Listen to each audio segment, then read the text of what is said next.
আসসালামু আলাইকুম প্রিয় শিক্ষার্থী, মিল্লাত উচ্চ বিদ্যালয়ের অনলাইন ক্লাস থেকে আমি মোহাম্মদ আরফাতুর রহমান শাওন তোমাদের শুভেচ্ছা ও স্বাগত জানাচ্ছি। শিক্ষার্থীরা, তোমরা কেমন আছো? আবার এক সপ্তাহ পর হাজির হয়ে গেলাম নতুন আজকে একটি পর্ব নিয়ে। আশা করি সম্পূর্ণ ক্লাসে তোমরা ধৈর্য সহকারে থাকবে এবং ক্লাস চলাকালীন অবস্থায় যখন আমি তোমাদেরকে প্রশ্ন করব, প্রশ্নের উত্তরগুলো কমেন্ট বক্সে লিখে দিবে এবং পরবর্তীতে তোমাদের বাড়ি কাজ দেওয়া থাকবে, সেই বাড়ি কাজগুলো সবাই অংশগ্রহণ করার চেষ্টা করবে।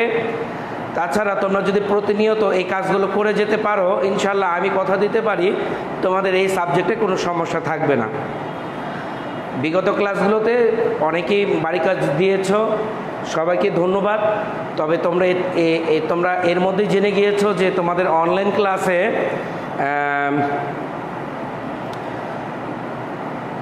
মূল্যায়ন পরীক্ষা হতে যাচ্ছে। এতদিন তোমরা যে অনলাইন ক্লাস করেছো এটার ওপর কতটুকু তোমরা বুঝতে পারলা এবং তোমাদের পড়াশোনা কেমন চলছে আমরা সেটা একটা মূল্যায়ন করে দেখব। তো এখানে ভয়ের কিছুই নেই।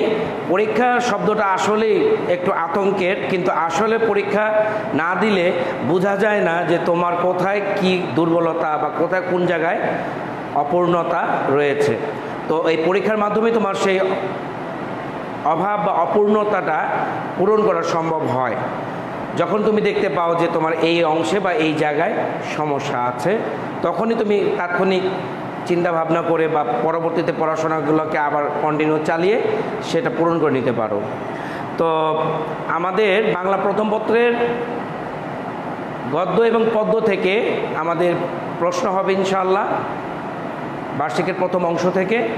তোমরা ইতিমধ্যেই এই অধ্যায় বার্ষিকের গদ্য এবং পদ্য ইতিমধ্যেই করে ফেলেছো, আলহামদুলিল্লাহ। আসলে যদি তোমরা প্রতিদিন আমার সপ্তাহে একদিন ক্লাস, আমি যেহেতু এই ক্লাসটা নিচ্ছি, তো তোমরা সবাই অংশগ্রহণ করার চেষ্টা করবে আশা করি। এখন তোমরা কে কোথা থেকে অংশগ্রহণ করেছো এবং তোমার বন্ধুদেরকে আমন্ত্রণ জানিয়ে আমাদের ক্লাসে অংশগ্রহণ করার চেষ্টা করো এবং তোমরা খাতা কলম নিয়ে বসো, কারণ আজকে কিছু টাস্ক দেওয়া থাকবে, টাস্কগুলো করার চেষ্টা করতে হবে। হোক আর না হোক সবাই অংশগ্রহণ করার চেষ্টা করবে। তোমাদের নাম, রোল, শাখা, শ্রেণী এগুলো পূর্বের মতো তথ্যগুলো কমেন্ট বক্সে লিখে দাও। আমি যখন প্রশ্ন করব যে কোনো, তোমরা কমেন্ট বক্সে কমেন্ট করে দিবে, আমি তাৎক্ষণিক সেই উত্তরগুলো দেওয়ার চেষ্টা করব। তোমরা যদি উত্তর না দাও, প্রশ্ন করেছি কিন্তু উত্তর না দাও, মনে হবে যে শুধু আমি ক্লাসে কথা বলছি। তো আর কথা বাড়াচ্ছি না, চলো এবার আমরা মূল পাঠ্য বিষয়তে চলে যাচ্ছি।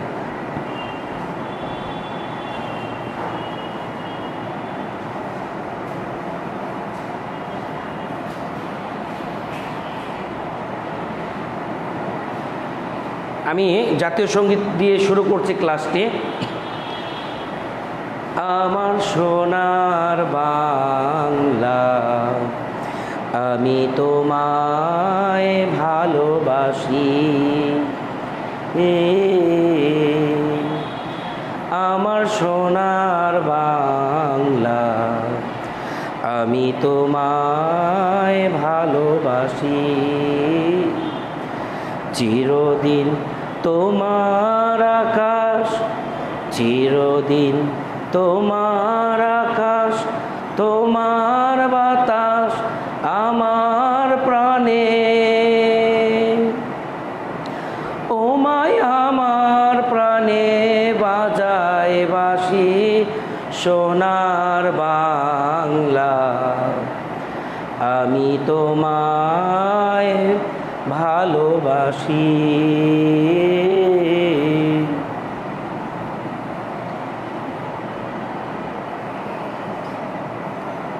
শিক্ষার্থী বন্ধুরা,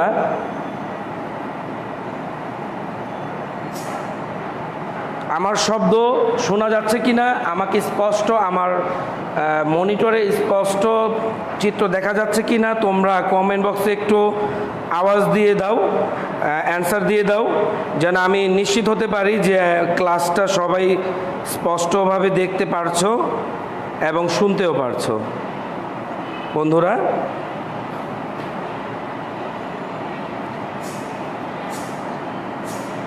বাংলা ভাষা ও সাহিত্য ভুবনে সবাইকে স্বাগতম।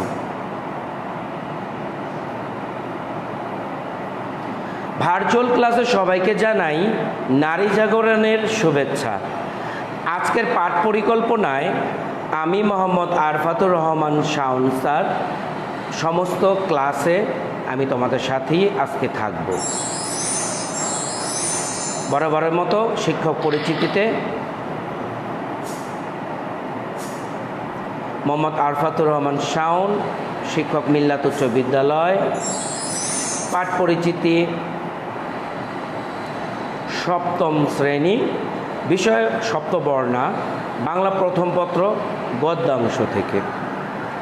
বন্ধুরা, আমি তোমাদের দেখার সুবিধার্থে স্ক্রিনের ওই লেখাটি মুছে দিচ্ছি, যেন তোমরা স্পষ্ট দেখতে পাও।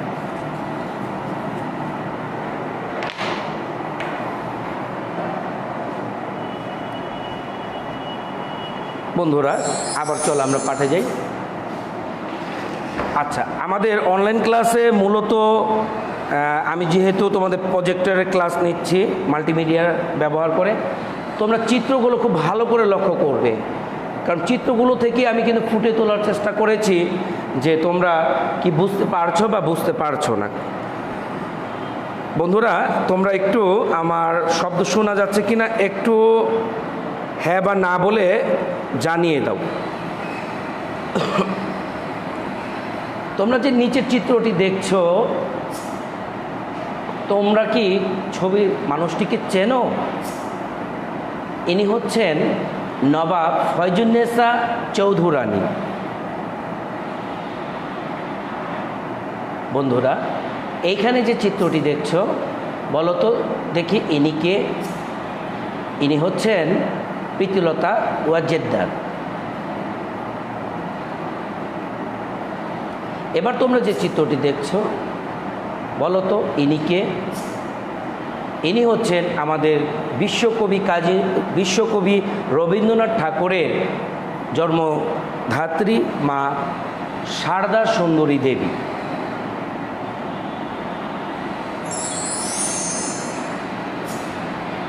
এবার আরেকটু দেখো চিত্র, এই যে চিত্রটি দেখছো, ইনি কে? বলো ইনি কে? আমি কমেন্ট বক্সে একটু চেক করে দেখি কে কে আছো। আব্দুর রহমান সিয়াম, রোল 3, শাখা ক। সিয়াম খান, রোল 1, শাখা খ। সিয়াম সিদ্দিকী, রোল 14, শাখা খ। কাজী মাহিন, রোল 6, শাখা খ।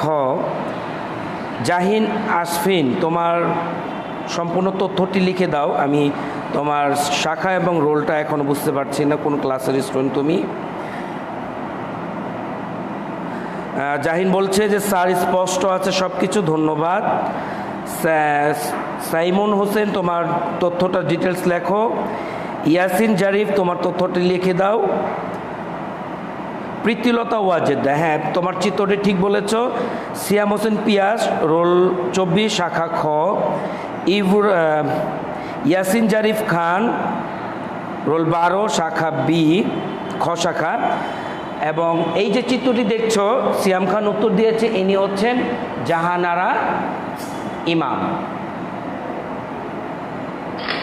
আচ্ছা, এই যে চিত্রটি দেখছো, বলতে পারো এই চিত্রটি দেখে ইনি কে? ইনি হচ্ছেন আমাদের মাননীয় প্রধানমন্ত্রীর মা জননী শেখ ফজিলাতুন্নেসা, যাকে আমরা বঙ্গমাতা বলেও জানি। বন্ধুরা, এবার বলো এই চিত্রটি দেখে ইনি কে? বলতে পারছো? সাইমন হোসেন বলেছে যে জাহানারা ইমাম, ধন্যবাদ, তোমার উত্তর সঠিক। আহনাফ হোসেন জাহিন, রোল 12, শাখা ক। ঠিক আছে, ধন্যবাদ তোমাকে, তুমি অংশগ্রহণ করেছো। তোমার অন্যান্য বন্ধুদেরকেও তোমরা আমন্ত্রণ করো যে শাওন স্যারের ক্লাসটা ইতিমধ্যে শুরু হয়ে গিয়েছে। আচ্ছা, ইনি হচ্ছেন সুফিয়া গামা। বন্ধুরা, এখন এই যে এইবার এই ছবিটি দেখে বলতে দেখি ইনিকে, এনাকে তো সবাই চেনার কথা। ইনি হচ্ছেন আমাদের প্রাণপ্রিয় মাননীয় প্রধানমন্ত্রী শেখ হাসিনা। আমরা সবাই চিনি তো নাকি? হ্যাঁ।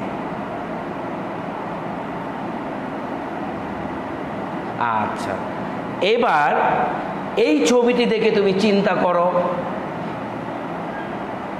ইনি কে বলতে পারো?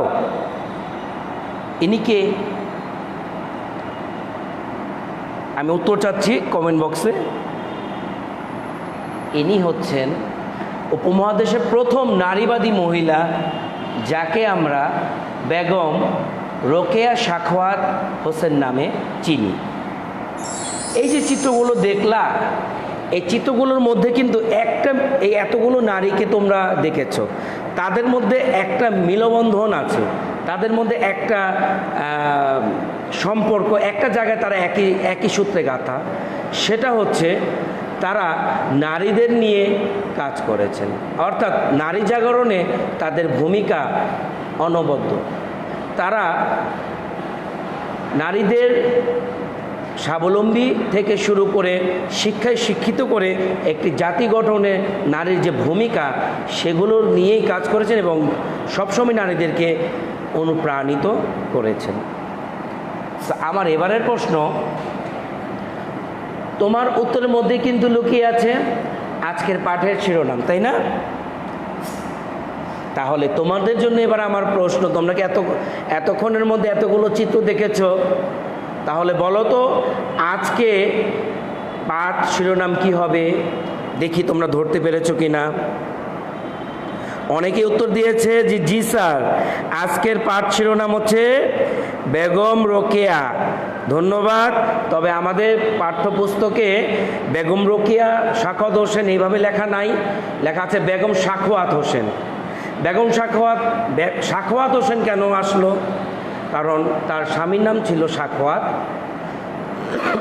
দুঃখিত, তার স্বামীর নাম ছিল সাখাওয়াত হোসেন। সেই নামের পদবি থেকেই বেগম শব্দটা যুক্ত করে বেগম সাখাওয়াত হোসেন, কিন্তু তার পুরো নাম হচ্ছে বেগম রোকেয়া। ধন্যবাদ, তোমাদের উত্তর পাচ্ছি রোকেয়া সাখাওয়াত হোসেন। তোমরা সঠিকভাবেই আগাচ্ছ এবং চিত্রগুলো দেখে সঠিকভাবেই বুঝতে পেরেছ যে আজকের পাঠের শিরোনামটা কি, এবং সঠিক হয়েছে। এবার আমরা মূল কাজে যাচ্ছি। তো আমরা পূর্বেই জেনে গিয়েছি যে বেগম সাখাওয়াত হোসেন আজকে আমাদের পাঠ শিরোনাম। তো এটি লিখেছেন সেলিনা হোসেন। বন্ধুরা, এই পাঠ থেকে তাহলে তোমরা কি কি শিখতে পারবে? এই পাঠ শেষ করার পর শিক্ষার্থীরা তোমরা যা যা শিখতে পারবে তা হচ্ছে তৎকালীন বাঙালি মুসলমান সমাজের অবস্থান উল্লেখ করতে পারবে, সে সময় মুসলমান নারীদের অবস্থানটা কেমন ছিল সেটা জানতে পারবে, দুস্থ অসহায় নারীদের স্বাবলম্বী করে গড়ে তোলায় বেগম রোকেয়া সাখাওয়াত হোসেনের যে অবদান ছিল সেটা ব্যাখ্যা করতে পারবে। বেগম রোকেয়ার নারী শিক্ষা অগ্রগতির সূচনায় অক্লান্ত প্রচেষ্টা থেকে অনুপ্রাণিত, তুমি নিজে অনুপ্রাণিত হতে পারবে নারী জাগরণের ক্ষেত্রে। তোমার ভূমিকাটা কেমন হবে, তুমি বেগম রোকেয়ার এই অক্লান্ত প্রচেষ্টা যে নারী শিক্ষার প্রতি ছিল সেটা থেকে তুমি অনুপ্রাণিত হতে পারবে। আরেকটা বিষয়বস্তু তোমাদের জন্য আমি জানানোর চেষ্টা করব, এই পাঠ থেকে বেগম রোকেয়ার সংক্ষিপ্ত জীবনী তোমরা বিশ্লেষণ করতে পারবা। লেখা কি স্পষ্ট দেখা যাচ্ছে না? লেখাটা কি স্পষ্ট দেখা যাচ্ছে না? একটু আমাকে কমেন্ট করে জানাবে কি লেখাটা কি স্পষ্ট দেখা যাচ্ছে কি না, একটু কমেন্ট করো। বন্ধুরা, এখন আমরা লেখক পরিচিতি নিয়ে জানব।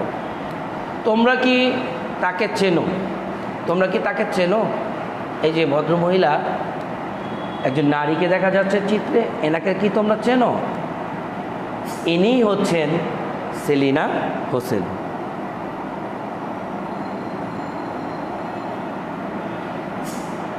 তো এনার তথ্য আমরা জানবো আজকে।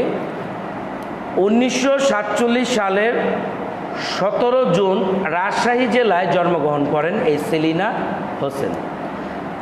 তার বাবার নাম AK মোশাররফ হোসেন এবং মাতার নাম মরিয়ম মেন্নেসা বকুল।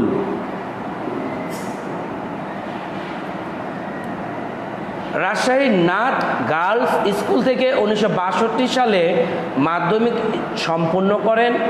1964 সালে রাজশাহী মহিলা কলেজে ভর্তি হন তিনি। কলেজ জীবন শেষ করে বাংলা ভাষা ও সাহিত্য নিয়ে ভর্তি হন তিনি, অর্থাৎ তিনি কলেজ জীবন শেষ করে বাংলা ভাষা ও সাহিত্য নিয়ে ভর্তি হন রাজশাহী বিশ্ববিদ্যালয়। রাজশাহী বিশ্ববিদ্যালয় থেকে তিনি 1967 সালে BA অনার্স করেন এবং 1968 সালে MA পাশ করেন। হ্যাঁ, ধন্যবাদ। সেলিনা হোসেন উত্তর দিয়েছে ইয়াসিন জারিফ, ধন্যবাদ। আব্দুর রহমান সিয়াম খান, সেলিনা হোসেন উত্তর দিয়েছে, ধন্যবাদ। সাইমন হোসেন বলছে হ্যাঁ স্যার, চিত্রটি হচ্ছে সেলিনা হোসেনের। জাহিন আসফিন ও তুমিও বলছো যে সেলিনা হোসেনের এই চিত্রটি, ধন্যবাদ, তোমরা ধরতে পেরেছ। সেলিনা হোসেন 1970 সালে বাংলা একাডেমির গবেষণা সহকারী হিসেবে কর্মজীবন শুরু করেন। 1970 সালে বাংলা একাডেমি, আমরা কিন্তু চিনি বাংলা একাডেমি, তাই না? গবেষণা সহকারী হিসেবে কর্মজীবন শুরু করেন তিনি। 1967 সালে বাংলা একাডেমির প্রথম, এটা জেনে নাও, এই পর্যন্ত যতজন মহিলা পরিচালক হয়েছেন তিনিই ছিলেন প্রথম বাংলা একাডেমির প্রথম মহিলা পরিচালক। 1997 সালে তিনি এই পদটি লাভ করেন। 2004 সালের 14 জুন চাকরি থেকে তিনি অবসর নেন। তিনি বহু ছোট গল্প, উপন্যাস ও প্রবন্ধের রচয়িতা। তার মোট উপন্যাসের সংখ্যা 11টি,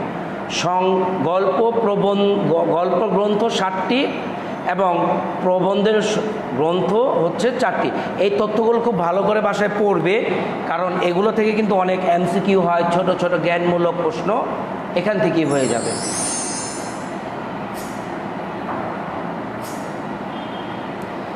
উল্লেখযোগ্য সাহিত্যকর্মগুলো কি কি? জলোচ্ছ্বাস, হাঙ্গর নদীর গ্রেনেড, পোকামাকড়ের ঘরবাড়ি, কাঁটাতারে প্রজাপতি, যুদ্ধ, খোল করতাল, মতিজানের মেয়েরা, মুক্তিযুদ্ধের গল্প তার উল্লেখযোগ্য লেখা। 2018 সালে রাজশাহী বিশ্ববিদ্যালয় তাকে সম্মানসূচক ডিগ্রিতে ভূষিত করেন। পুরস্কার ও সম্মাননা: বাংলা একাডেমি সাহিত্য পুরস্কার 1980, তিনি 1980 সালে বাংলা একাডেমি সাহিত্য পুরস্কার লাভ করেন। আলাওয়াল সাহিত্য পুরস্কার 1981 সালে তিনি পান। ভাষা ও সাহিত্যে 21 পদক 2009 সালে তিনি লাভ করেন। সার্ক সাহিত্য পুরস্কার 2015 সালে তিনি লাভ করেন। সাহিত্যে স্বাধীনতা পুরস্কার 2018 সালে তিনি লাভ করেন। শিশু সাহিত্য পুরস্কার 2019 ইত্যাদি এই পুরস্কারগুলো তিনি তার সারা জীবনের সম্মাননা হিসেবে পান। মজার ব্যাপার হচ্ছে তিনি এখনও আমাদের মাঝে বেঁচে আছেন এবং তার সুন্দর সুন্দর লেখা আমাদেরকে উপহার দিয়ে যাচ্ছেন। সেলিনা হোসেনের আজকে যে বেগম সাখাওয়াত হোসেন আমরা পাঠটি নির্বাচন করেছি, এটা কিন্তু একটি প্রবন্ধ, এটা কিন্তু গল্প না, এটা একটি প্রবন্ধ। এসো ছবিসহ কতিপয় শব্দার্থ জেনে নিন। বন্ধুরা, এখন আমরা শব্দের অর্থগুলো জানব। প্রভূত শব্দের অর্থ কি? চিত্রটি দেখে নাও বন্ধুরা। প্রভূত শব্দের অর্থ প্রচুর। প্রভূত শব্দের অর্থ হচ্ছে প্রচুর। প্রভূত শব্দের অর্থটি হচ্ছে প্রচুর।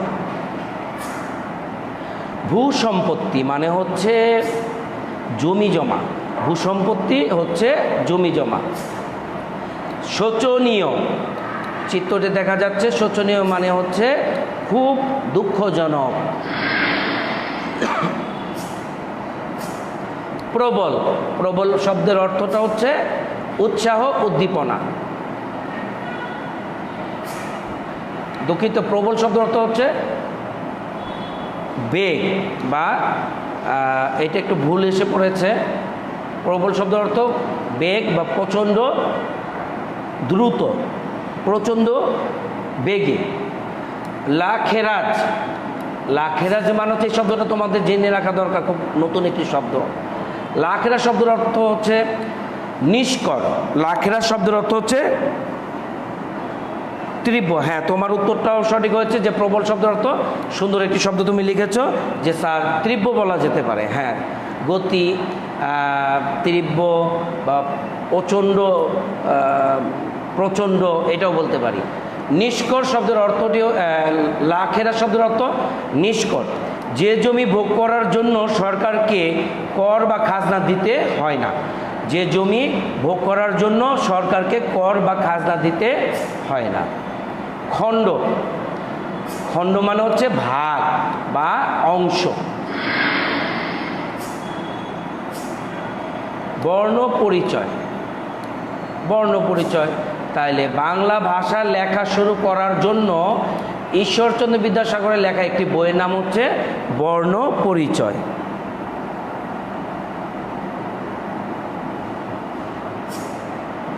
বিংশ, বিংশ মানে হচ্ছে 20 বা 20।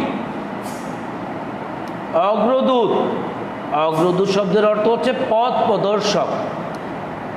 অগ্রদূত শব্দের অর্থ পথ প্রদর্শক।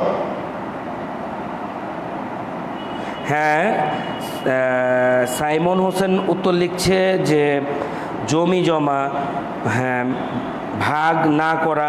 শ্যাম খান উত্তর দিয়েছ, ধন্যবাদ। এবার আমরা আদর্শ পাঠে আমি তোমাদেরকে গল্পটি, সম্পূর্ণ গল্পটি চিত্র সহকারে বুঝিয়ে দেব। তোমরা মনোযোগ দিয়ে শুনবে এবং দেখবে চিত্রগুলো। আর সরব পাঠে, সরব পাঠে, সরব পাঠে শিক্ষার্থীরা তোমরা বাসায় এই চিত্রটি, বইটি আবার রিডিং পড়বে। আসলে রিডিং পড়ার মাঝে, দুঃখিত, রিডিং পড়ার মাঝে তোমার পাঠগুলো আরও সহজ হয়ে উঠবে বন্ধুরা। এবার দেখো, রোকেয়া 1880 সালে রংপুর জেলার পায়রাবন্দর গ্রামে জন্মগ্রহণ করেন। প্রশ্ন হতে পারে রোকেয়া বেগম রোকেয়া কত সালে জন্মগ্রহণ করেন? উত্তর হবে 1880 সালে। তিনি কোন জেলায় জন্মগ্রহণ করেন? রংপুর জেলায়। পায়রাবন্দ কোন গ্রামে? পায়রাবন্দর গ্রামে। তাইলে এখান থেকে অনেকগুলো জ্ঞানমূলক কিংবা নৈর্ভিত্তিক আসতে পারে। তার পিতা জহির মোহাম্মদ আবু আলী সাবের। তার পিতার নাম কি? জহির মোহাম্মদ আবু আলী সাবের প্রভূত ভূসম্পত্তি অধিকারী ছিলেন। পায়রাবন্দর গ্রামে তার বাড়িটি ছিল বিশাল, মানে একটা বড় বাড়ি। তার বাড়িটি ছিল 3.5 বিঘা জমিতে, জমির মাঝখানে। তাহলে প্রশ্ন হতে পারে যে বেগম রোকেয়ার বাড়িটি, পৈতৃক যে বাড়িটি, সে বাড়িটির আয়তন কত? প্রশ্ন চাওয়া হতে পারে তোমার কাছে। তাহলে উত্তর হবে 3.5 বিঘা জমির মাঝখানে, অর্থাৎ 3.5 বিঘা জমি।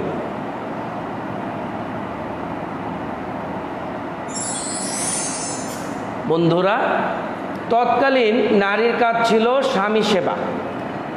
ওই যে একটা সময় গিয়েছে, এখন তো আমরা নারীরা অনেক সচেতন, তাই না? কিন্তু সেই সময় নারীর কাজ ছিল স্বামী সেবা করা।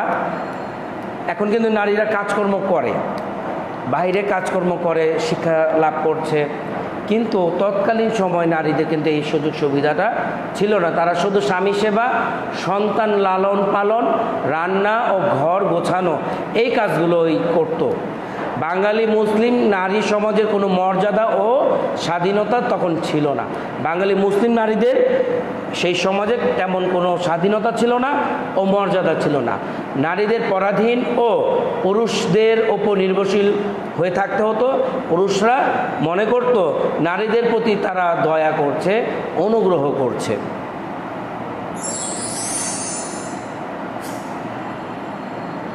তৎকালীন মেয়েদের শিক্ষার মাধ্যমে জ্ঞান ও প্রতিভা বিকাশের পথ রুদ্ধ করে বন্ধ করে পর্দা প্রথার মধ্যে আবদ্ধ করে রাখা হয়। প্রশ্ন হতে পারে তৎকালীন মেয়েদের শিক্ষার জন্য যে বাধা ছিল, শিক্ষা ব্যবস্থার জন্য, শিক্ষা বিকাশের জন্য কোন বাধাটা মুখ্য ছিল? সেটা হচ্ছে পর্দা প্রথা।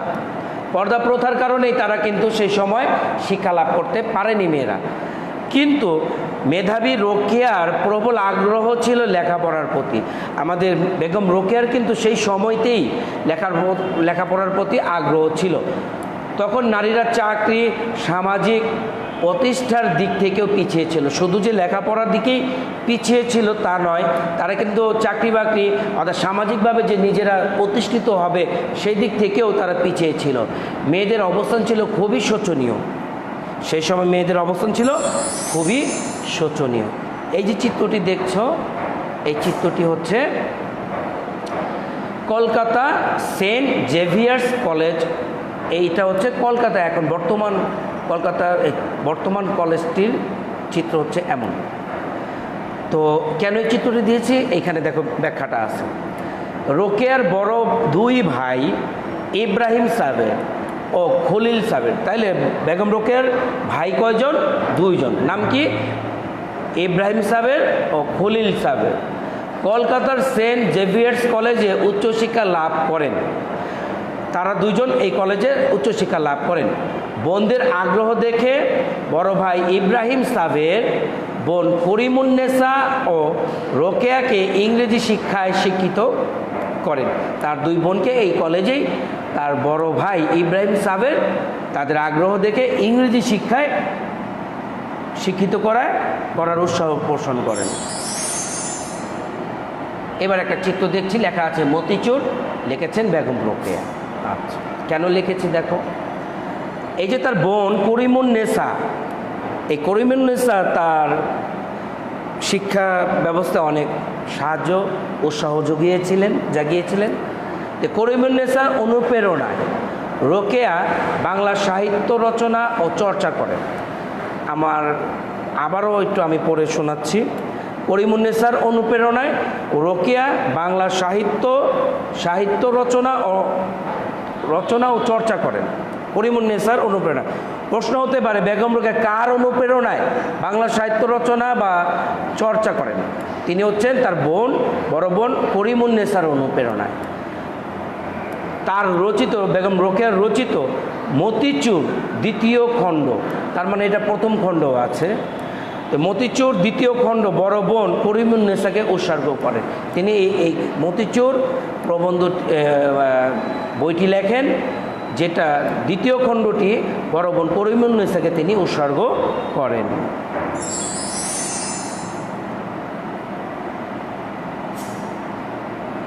বন্ধুরা, বেগম রোকেয়া উৎসর্গপত্রে যা লিখেছেন তার বোনকে উৎসর্গ করে অর্থাৎ ওই যে মতিচুর গল্প দ্বিতীয় খণ্ড বইটি তিনি লিখেছেন, যেহেতু তার বোনকে উৎসর্গ করেছিলেন, তিনি সেখানে লিখেছিলেন, আপাজান, আমি শৈশবে তোমারই স্নেহের প্রসাদে বর্ণ পরিচয় পড়িতে শিখেছি। অর্থাৎ তার বোন তাকে বর্ণ পরিচয় অর্থাৎ ঈশ্বরচন্দ্রের যে প্রাথমিক বর্ণ পরিচয় বইটি, সে বইটি প্রথম হাতে কলমে পড়া শেখায় হচ্ছে তার বোন। এই জন্য তিনি এই কথাটি বলেছিলেন। আমরা যে চিত্রটি দেখছি ইনি হচ্ছেন বেগম সাখাওয়াত হোসেনের বিবাহিত জীবনের ছবি, এবং ইনি হচ্ছেন বেগম সাখাওয়াত হোসেনের স্বামী। 1898 সালে কিশোরী বয়সে বিহারের ভাগলপুরের ডেপুটি ম্যাজিস্ট্রেট সৈয়দ সাখাওয়াত হোসেনের সঙ্গে রোকেয়ার বিয়ে হয়। তাহলে এখান থেকে প্রশ্ন অনেকগুলো আসতে পারে যে কত সালে বেগম রোকেয়ার বিয়ে হয়? 1898 সালে। সালগুলো একটু খাতায় লিখে লিখে রাখো, তাহলে তোমাদের পড়ার সময় গুরুত্বপূর্ণ টপিকগুলো ধরে পড়তে পারবে। তার স্বামীর নাম কি ছিল? সৈয়দ সাখাওয়াত হোসেন। তিনি পেশায় কি ছিলেন? তিনি পেশায় ছিলেন ডেপুটি ম্যাজিস্ট্রেট। তিনি কোথার ডেপুটি ম্যাজিস্ট্রেট ছিলেন? বিহারের ভাগলপুরের। স্বামীর সহযোগিতায় তিনি তার পড়াশোনার চর্চা চালিয়ে যান। বিয়ের আগে কিন্তু তার ভাই বোন এরা তাকে সহযোগিতা করেছিল লেখাপড়ায়, শিক্ষা দীক্ষায়। পরে বিয়ের পরে স্বামীর সহযোগিতায় তিনি এই পড়াশোনা চালিয়ে যান, অর্থাৎ তার স্বামী তাকে তারপরে বিয়ের পরে উৎসাহ প্রদান করেন। বাংলা, ইংরেজি ও উর্দু ভাষার পারদর্শী হয়ে ওঠেন। প্রশ্ন হতে পারে বেগম রোকেয়া কোন কোন ভাষায় পারদর্শী ছিলেন? বাংলা, ইংরেজি, উর্দু এই 3 ভাষায় তিনি খুব পারদর্শী ছিলেন। একটি বই লিখেছেন, যে বইটির নাম হচ্ছে সুলতানাস ড্রিম। আচ্ছা, একটু পড়ে দেখো। সাহিত্যিক হিসেবে তার আত্মপ্রকাশ ঘটে 1902 সালে। তাহলে সাহিত্যিক হিসেবে বেগম রোকেয়া কত সালে আত্মপ্রকাশ ঘটে? 1902 সালে তার আত্মপ্রকাশ ঘটে। নবপ্রভা পত্রিকায় বেগম রোকেয়ার প্রথম রচনা পিপাসা। কোন পত্রিকায় তার প্রথম রচনা পিপাসা রচিত হয়? সেটা হচ্ছে নবপ্রথা। আবার প্রশ্নটা এমনভাবে হতে পারে, নবপ্রথা পত্রিকায় বেগম রোকেয়ার প্রথম রচনা কি রচনা ছিল বা কি লিখেছিলেন? পিপাসা নামের একটি রচনা লিখেছিলেন। এবং 2009 সালে মাদ্রাজ থেকে প্রকাশিত একটি পত্রিকায় তার প্রথম ইংরেজি রচনা সুলতানাস ড্রিম ছাপা হয়। তাহলে এই সুলতানাস ড্রিম একটি ইংরেজি রচনা, তিনি একটি পত্রিকা প্রথম ছাপান, যেটা 1902 সালে মাদ্রাজ থেকে তিনি প্রকাশ করেন। তার রচনা সুধী মহলের দৃষ্টি আকর্ষণ করে, অর্থাৎ এই যে রচনাটা তিনি লেখেন সেটা সুধী মহলে দৃষ্টি আকর্ষণ করেন।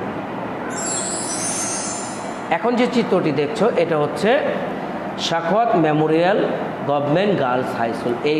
এই গভর্নমেন্ট গার্লস স্কুলটি তোমরা বই পুস্তকে অনেক পড়েছো, কিন্তু এর চিত্রটি হচ্ছে এমন, বর্তমান চিত্রটি এমন। বন্ধুরা, 1909 সালে সৈয়দ সাখাওয়াত হোসেন মারা যান। ওই যে তার স্বামী, তিনি মারা যান কত সালে? প্রশ্ন হতে পারে এগুলো থেকে। 1909 সালে।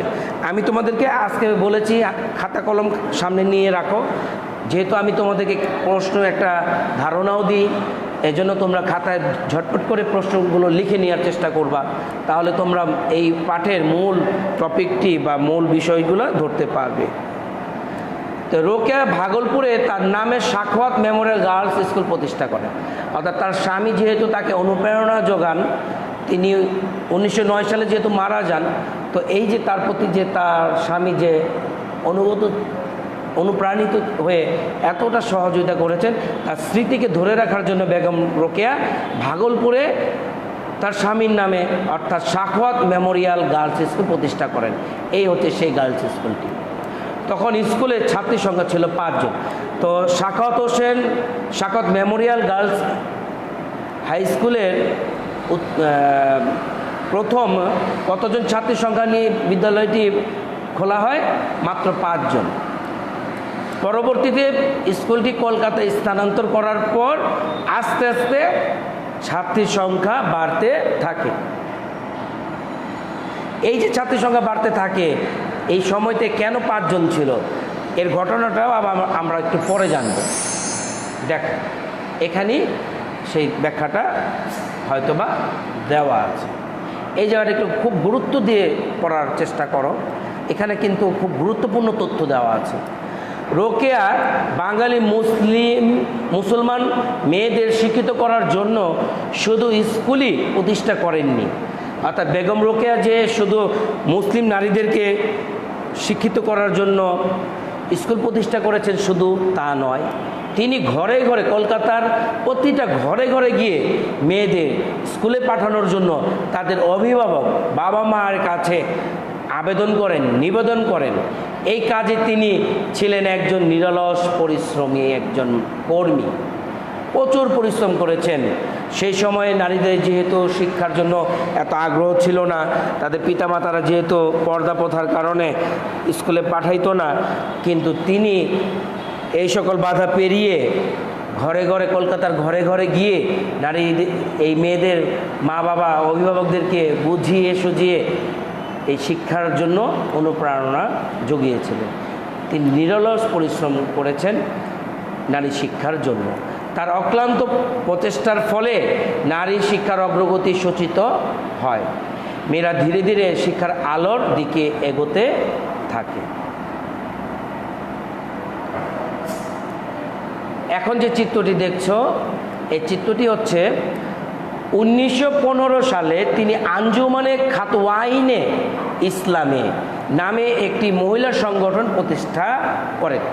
1915 সালে তিনি আঞ্জুমানে খাওয়াতিনে ইসলামে এই নামের একটি সংস্থা, মহিলা সংগঠন, এই সংগঠনটি প্রতিষ্ঠা করেন।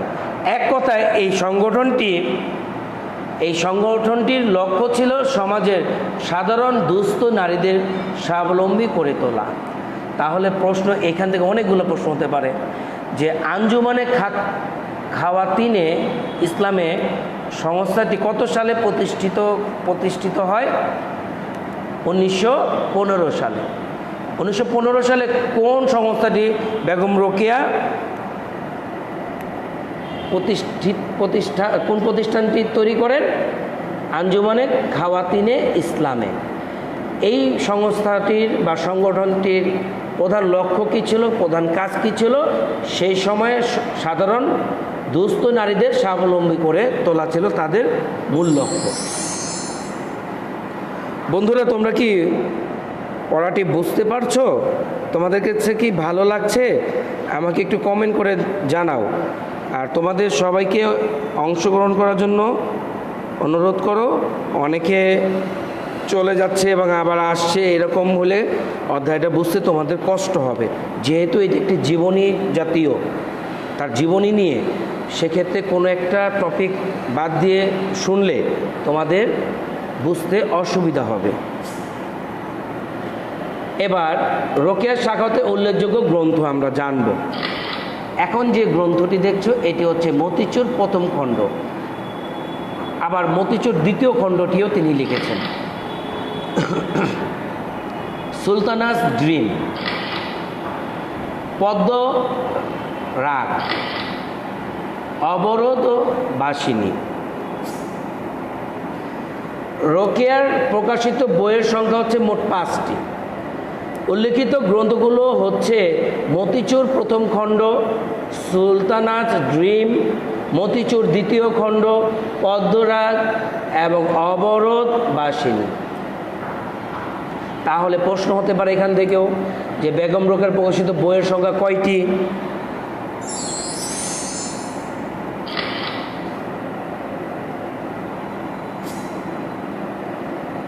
আচ্ছা, এই যে চিত্রটি দেখছো, ভারত, পাকিস্তান, বাংলাদেশ, আমাদের দক্ষিণ এশিয়া, তাই তো? এখানে ভারত, পাকিস্তান, বাংলাদেশ এই আংশিক অঞ্চলগুলো নিয়ে বলা হতো সেই সময়ে ভারতীয় উপমহাদেশ। বেগম রোকেয়া এই উপমহাদেশের একজন দূরদৃষ্টি সম্পন্ন মানুষ ছিলেন। নারী শিক্ষার অগ্রদূত হিসেবে সমগ্র বাঙালি সমাজে তিনি শ্রদ্ধেয়। তাহলে নারী শিক্ষার অগ্রদূত হিসেবে সমগ্র বাঙালি সমাজের অগ্রদূত ছিলেন তিনি ছিলেন একজন শ্রদ্ধেয়। এখান থেকেও একটা প্রশ্ন হতে পারে যে বেগম রোকেয়া কী নামে সবচেয়ে বেশি পরিচিত ছিলেন? নারী শিক্ষার অগ্রদূত হিসেবে, অথবা তিনি কোন উপাধিতে ভূষিত হয়েছিলেন বা কোন উপাধিতে পরিচিতি বেশি লাভ করেছিলেন? নারী শিক্ষার অগ্রদূত, এই পরিচিতি তিনি লাভ করেছিলেন। বিংশ শতাব্দীর সূচনায় তিনি দুইভাবে নারীদের মুক্তির পথ দেখিয়েছেন। বিংশ শতাব্দীর সূচনায় তিনি দুইভাবে নারীদের মুক্তির পথ দেখিয়েছেন। এক হচ্ছে এই যে 1 নাম্বারটা হচ্ছে নারীদের জন্য স্কুল স্থাপন করে। সে সময় যেহেতু নারীদের স্কুল স্থাপন করা সম্ভব হতো না বা এরকম উদ্যোগ অনেকে নেয়নি, কিন্তু সেইখান থেকে তিনি কিন্তু এই উদ্যোগগুলো নিয়েছিলেন। 2, নিজের রচনায় নারী মুক্তির দিক নির্দেশনা দিয়েছেন। তিনি যতগুলো রচনা লিখেছিলেন প্রতিটি রচনায় নারী মুক্তির দিক নির্দেশনা দিয়েছেন। এই মহিষী নারী 1932 সালে 9 ডিসেম্বর কলকাতায় মৃত্যুবরণ করেন। তাহলে আমরা জানলাম এই তথ্যটা খুবই গুরুত্বপূর্ণ, এমসিকিউর জন্য আসার সম্ভাবনা থাকে, যে কত সালের বেগম রোকেয়া মৃত্যুবরণ করেন? 1932 সালের 9 ডিসেম্বর। এখান থেকে আরেকটা প্রশ্ন চলে আসতে পারে যে বেগম রোকেয়া দিবস কবে? রোকেয়া দিবস কবে? আমরা প্রতি বছর রোকেয়া দিবস পালন করি 9 ডিসেম্বর। তথ্যটি কিন্তু তোমরা জেনে নিয়েছো এর আগের ক্লাসগুলোতেও, কিন্তু আবারও জেনে রাখো যে রোকেয়া দিবস হচ্ছে 9 ডিসেম্বর।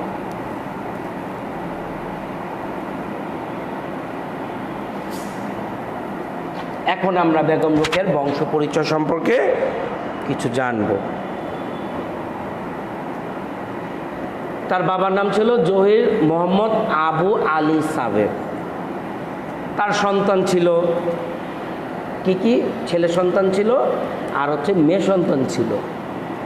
তাহলে ছেলে সন্তানের মধ্যে ইব্রাহিম সাবের এবং খলিল সাবের, তার 2 সন্তান ছিল, ছেলে সন্তান, অর্থাৎ বেগম রোকেয়ার 2 ভাই ছিল। একজন বড় ভাইয়ের নাম ইব্রাহিম সাবের, ছোট ভাইয়ের নাম ছিল খলিল সাবের। এরা কিন্তু বেগম রোকেয়ার বড়। তারপর জহির মোহাম্মদ আবু আলী সাবেরের কন্যা 3 জন ছিল, অর্থাৎ রোকেয়ার 3 বোন, রোকেয়া সহ 3 জন। রোকেয়ার 2 বোন হচ্ছে করিমুন্নেসা তার বড় বোন, বেগম রোকেয়া এবং তার ছোট বোন হোসাফরা। তাহলে বলা যেতে পারে 5 সন্তান নিয়ে রোকেয়ার বাবার পরিবার। রোকেয়া ছিলেন তার বাবার পরিবারের 4র্থতম সন্তান। 1, 2, 3, এই যে 4র্থতম সন্তান ছিলেন বেগম রোকেয়া। এই তথ্যটা কিন্তু তোমরা পড়ার মধ্যে পেয়েছো, কিন্তু কিছু তথ্য আমি যুক্ত করেছি। তো এই গ্রাফটা খুব ভালো করে সারা জীবন মনে রাখবা যে বেগম রোকেয়া 5 জন ভাই বোন ছিল, তাদের পরিবারে 5 জন সদস্য ছিল, এবং বাবার পরিবারে 5 সন্তান নিয়ে বেগম রোকেয়াদের পরিবার ছিল। রোকেয়া ছিলেন 4র্থতম। এবার আসো এই পাঠটি যে আমরা পড়লাম তার মূল বিষয়বস্তুটা কি এবং সারসংক্ষেপটাও আমরা এখন জেনে নেব। দেখো, রোকেয়া সাখাওয়াত হোসেন বাংলাদেশের নারী আন্দোলনের অগ্রদূত। 20 শতকের শুরুর দিকে যখন এদেশের নারীরা শিক্ষা দীক্ষা ও সকল অধিকার থেকে বঞ্চিত ছিল, তখন তিনি প্রায় একক প্রচেষ্টায় মেয়েদের শিক্ষার জন্য আন্দোলন গড়ে তোলেন। তাহলে শিক্ষা দীক্ষা ও সকল অধিকার থেকে বঞ্চিত ছিল যখন নারীরা, তখন তিনি তার একক প্রচেষ্টায় মেয়েদের শিক্ষার জন্য আন্দোলন গড়ে তোলেন।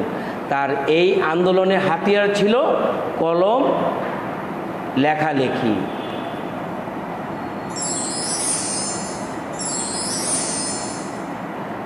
নারী মুক্তির আন্দোলনে তার অবদান অত্যন্ত গুরুত্বপূর্ণ ভূমিকা পালন করেছে।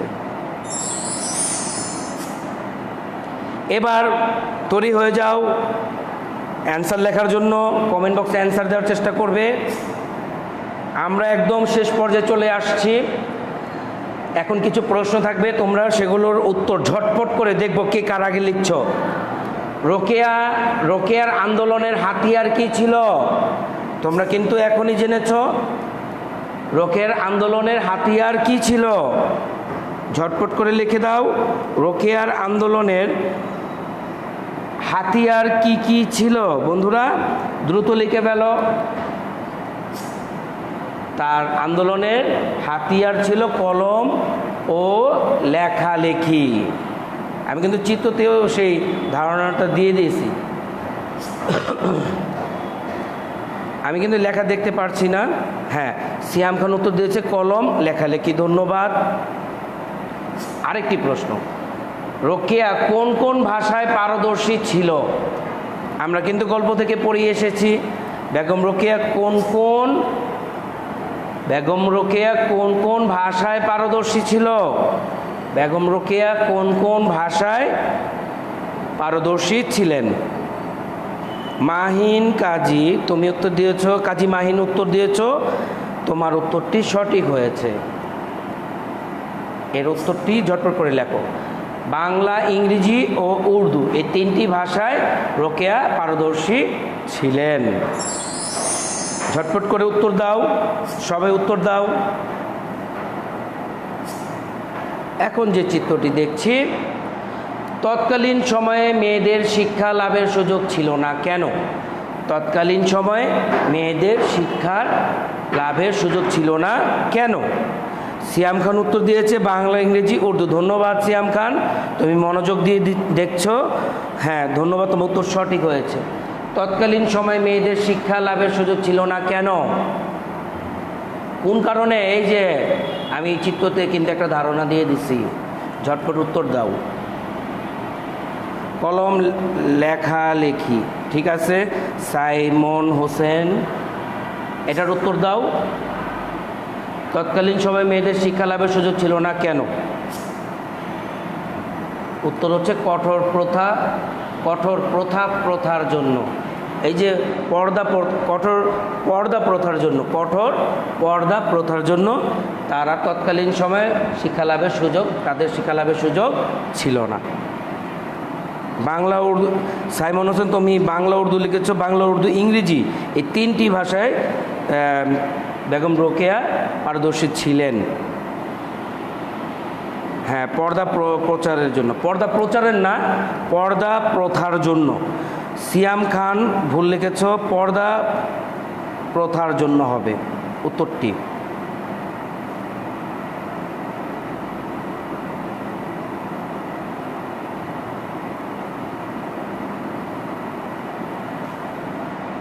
তৎকালীন সময়ে মেয়েদের শিক্ষা লাভের সুযোগ ছিল না কেন? হ্যাঁ, ঠিক আছে, মেয়েরা পরাধীন ছিল, ঠিক আছে, কিন্তু শিক্ষা লাভের কথা বলেছে। এক্ষেত্রে মূল যে বাধাটা ছিল সেটা হচ্ছে পর্দা প্রথার জন্য। আমরা যে ছোট ছোট জ্ঞানমূলক অনুধাবন, এই যে অ্যান্সার আমি লিখেও দিচ্ছি কেন? কারণ হচ্ছে এগুলোর উত্তরগুলো শেখানোর জন্য, যেন পরবর্তী যে বাড়ি কাজগুলো তোমরা করবে তোমাদের কাছে যেন সহজ হয়। তোমরা বলতে পারবে যে না, হ্যাঁ স্যার আমাদের জ্ঞানমূলক প্রশ্ন কীভাবে হয়, অনুধাবন কী ধরনের, কীভাবে উত্তর দিতে হবে, এগুলো প্রতিটি জিনিস আমাদেরকে খুঁটি দেখিয়েছেন। বেগম রোকেয়া কত সালে মৃত্যুবরণ করেন বলেছিলাম? এই তথ্যটি বলো, বেগম রোকেয়া কত সালে মৃত্যুবরণ করেন? বেগম রোকেয়া কত সালে মৃত্যুবরণ করেন আমরা কিন্তু আগে জেনে এসেছি।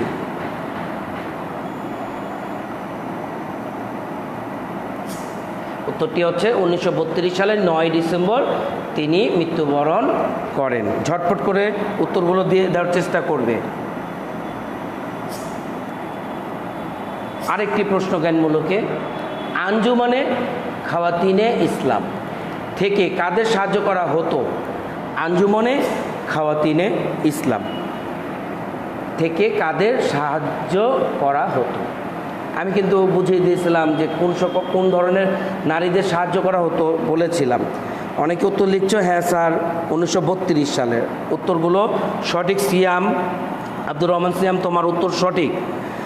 সাইমন হোসেন তোমার উত্তর সঠিক। সিয়াম খান তোমারও উত্তর সঠিক, তোমাদের ধন্যবাদ। হ্যাঁ, আঞ্জুমানে খাওয়াতিনে ইসলাম থেকে দুস্থ নারীদের সাহায্য করা হতো। এবার তোমাদের জন্য একটি অনুধাবনমূলক প্রশ্ন। বেগম রোকেয়াকে নারী মুক্তির অগ্রদূত বলা হয় কেন? অথবা এই প্রশ্নের এভাবে আসতে পারে, বেগম রোকেয়াকে কেন নারী জাগরণের অগ্রদূত বলা হয়? আবার এমন আসতে পারে, বেগম রোকেয়া নারী মুক্তির অগ্রদূত কিভাবে? এইভাবে প্রশ্নগুলো আসতে পারে। অথবা নারী জাগরণে বেগম রোকেয়াকে নারী মুক্তির অগ্রদূত বলা হয়, কথাটি ব্যাখ্যা করো, এরকম করেও আসতে পারে।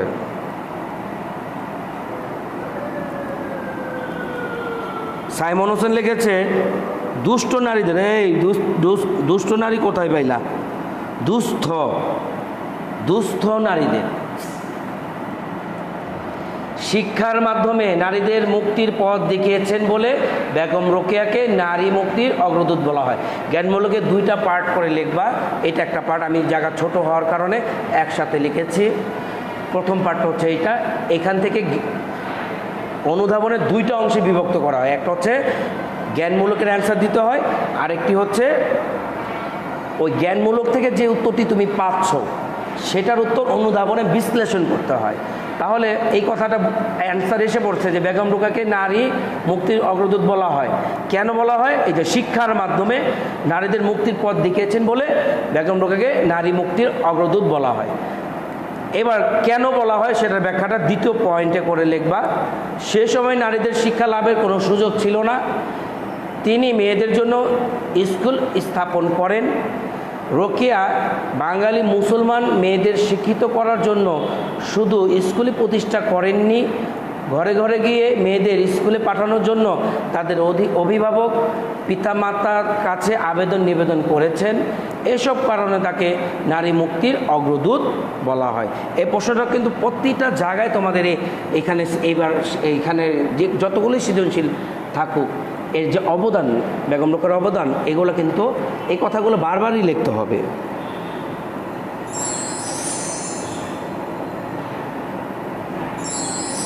শিক্ষার্থীরা এবার আবার তৈরি হয়ে যাও তোমাদের টাচ দিচ্ছি যে তোমরা এখন করে আমাকে কমেন্ট করে দেখাবা। তোমরা যে পুরো পাঠটা পড়লাম, আমি দেখি তোমরা কতটুকু সফল হয়েছো বুঝতে। আমি কমেন্ট পেলেই বুঝতে পারবো যে তোমরা সফল হয়েছো, যদি উত্তরগুলো সঠিক হয়। প্রথম প্রশ্ন, বেগম রোকেয়া কোন জেলায় জন্মগ্রহণ করেন? আমি মনে হয় এরকম ধারণা দিয়েছিলাম। বেগম রোকেয়া কোন জেলায় জন্মগ্রহণ করেন? ঝটপট করে উত্তর দিয়ে দিবা। বেগম রোকেয়া কোন জেলায় জন্মগ্রহণ করেন? বেগম রোকেয়া কোন জেলায় জন্মগ্রহণ করেন? 2 নম্বর প্রশ্ন, সুলতানার ড্রিম কত সালে প্রথম প্রকাশিত হয়? সুলতানার ড্রিম কত সালে প্রথম প্রকাশিত হয়? সুলতানার ড্রিম কত সালে প্রথম প্রকাশিত হয়? বেগম রোকেয়াদের বাড়ির আয়তন কত ছিল? কাজী মাহিন সবার আগে উত্তর দেওয়ার চেষ্টা করেছ, ধন্যবাদ। রংপুর। সিয়াম খান উত্তর দেওয়ার চেষ্টা করেছে, রংপুর, ধন্যবাদ। সাইমন হোসেন উত্তর দিয়েছে রংপুর, ধন্যবাদ। তোমরা সবাই তাহলে এই উত্তরটি ধরতে পেরেছ। আমি সন্তুষ্ট বোধ করছি যে তোমরা প্রথম থেকে এই জিনিসটি মনোযোগ দিয়ে শুনেছিলে। এর পরের প্রশ্ন উত্তরগুলি দিয়ে ফেলো। বেগম রোকেয়াদের বাড়ির আয়তন কত ছিল? বেগম রোকেয়াদের বাড়ির আয়তন কত ছিল? সুলতানার ড্রিম কত সালে প্রকাশিত হয়? 1905 সালে। তোমরা উত্তর লিখেছ, তোমাদের উত্তর সঠিক। আব্দুর রহমান সিয়ামের উত্তর সঠিক, রংপুর, ধন্যবাদ। কাজী মাহিন 1905 সাল, তোমার উত্তরও সঠিক, দ্বিতীয় উত্তরটি। 3 নম্বর উত্তর চাচ্ছি, বেগম রোকেয়াদের বাড়ির আয়তন কত ছিল? 3.5 বিঘা। সিয়াম খান উত্তর দিয়েছে। আর উত্তর চাই, রোকেয়া দিবস কত তারিখে? আমি কিন্তু এই জায়গাটা এইরকম প্রশ্ন হতে পারে এরকম একটা ধারণা দিয়েছিলাম। রোকেয়া দিবস কত তারিখে? রোকেয়া দিবস কত তারিখে? 3.5 বিঘা। সাইমন হোসেন উত্তর দিয়েছে, উত্তর সঠিক। কাজী মাহিন উত্তর দিয়েছে 3.5 বিঘা, উত্তর সঠিক। আব্দুর রহমান সিয়াম, তোমার উত্তর কোথায়? আচ্ছা, বেগম রোকেয়া দিবস কত তারিখে? ঝটপট উত্তর দাও। বেগম রোকেয়া নারীদের কোন পথের সন্ধান দেন? বেগম রোকেয়া নারীদের কোন পথের সন্ধান দেন? ঝটপট করে উত্তর দাও। বেগম রোকেয়া নারীদের কোন পথের সন্ধান দেন? বেগম রোকেয়া নারীদের কোন পথের সন্ধান দেন? বেগম রোকেয়ার সাহিত্যের মূল সুর কি ছিল? বেগম রোকেয়ার সাহিত্যের মূল সুর কি ছিল? বেগম রোকেয়ার সাহিত্যের মূল সুর কি ছিল? সিয়াম খান উত্তর দিয়েছে 9 ডিসেম্বর। 4 নম্বর, প্রভূত শব্দের অর্থ কি? দ্রুত লিখে ফেলো, প্রভূত শব্দের অর্থ কি? মতিচুর কার লেখা? মতিচুর কার লেখা? মতিচুর কার লেখা? মতিচুর কার লেখা? বন্ধুরা দ্রুত লেখো, মতিচুর কার লেখা? মতিচুর কার লেখা? মতিচুর কার লেখা?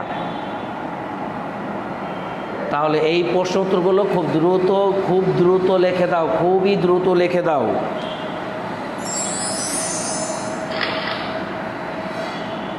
বন্ধুরা তোমাদের অনুধাবনমূলক প্রশ্ন বাড়ি কাজ হিসেবে দিচ্ছি। মেয়েরা খাতায় লিখে নাও, মেয়েরা ধীরে ধীরে শিক্ষার আলোয় এগোতে থাকে কিভাবে? পরের প্রশ্ন, বেগম রোকেয়ার সময় সমাজে নারীদের অবস্থা কেমন ছিল? মেয়েরা ধীরে ধীরে শিক্ষার আলোয় এগোতে থাকে কিভাবে? পরের প্রশ্ন, বেগম রোকেয়ার সময় সমাজে নারীদের অবস্থা কেমন ছিল? ইয়াসিন জারিফ আজান, তোমাকে স্বাগত জানাচ্ছি ক্লাসে অংশগ্রহণ করার জন্য। তোমার তথ্যটি ক্লাস কোন শ্রেণী এগুলো লিখে দাও।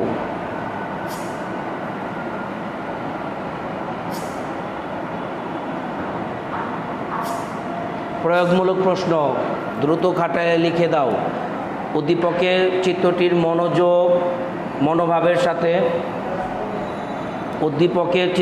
মনোভাবের সাথে বেগম রোকেয়ার ইচ্ছা পূরণের সাদৃশ্য বর্ণনা করো। উদ্দীপকের চিত্রটির মনোভাবের সাথে বেগম রোকেয়ার ইচ্ছা পূরণের সাদৃশ্য বর্ণনা করো।